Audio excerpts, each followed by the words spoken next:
Acting Leader, I've been contacted by members of the Clare Leader Forum Advocacy Officer Anne-Marie Flanagan and her colleague Martin Tobin, and they've raised many serious issues with me. From the nature of their questions, it would seem that we have not moved very far from the outdated medical model to the more inclusive and appropriate social model when it comes to people living with disabilities.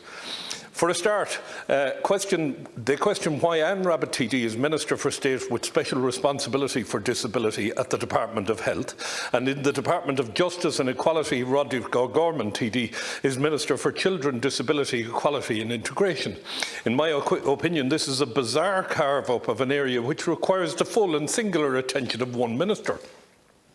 If one was to be cynical about it, the present setup allows for endless forwarding of matters for attention from one to the other, which is of itself an impediment to progress and resolution.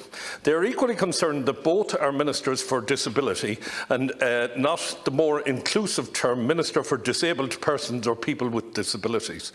It might sound like a small thing, but semantics are important and indicative of the mindset which places people with disabilities outside the collaborative and consultative framework as a problem to be solved by service providers. This is such a regressive step and was illustrated at a recent COVID committee which heard from the professional lobby of service providers without one disabled person or one disabled people's organisation representing people with disabilities themselves. The Clare Group want to be included as equals to contribute to meaningful solutions. As we all know, no one is better positioned to do so. Martin and Anne-Marie express it well when they say, and I quote, "Political narrative about our lives needs to move to equality. We need to disentangle disabled people's lives from service provision. Because of our lives, we're more than just service. We are human beings. We have real feelings, dreams and ambitions.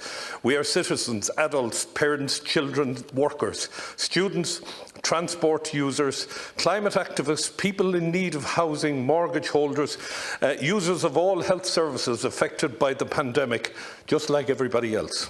Cathaoirleach, in terms of legislation, we have always been behind the curve. We adopted the UN Convention on the Rights of Persons with Disabilities in 2006, but it took to April 2018 to implement it.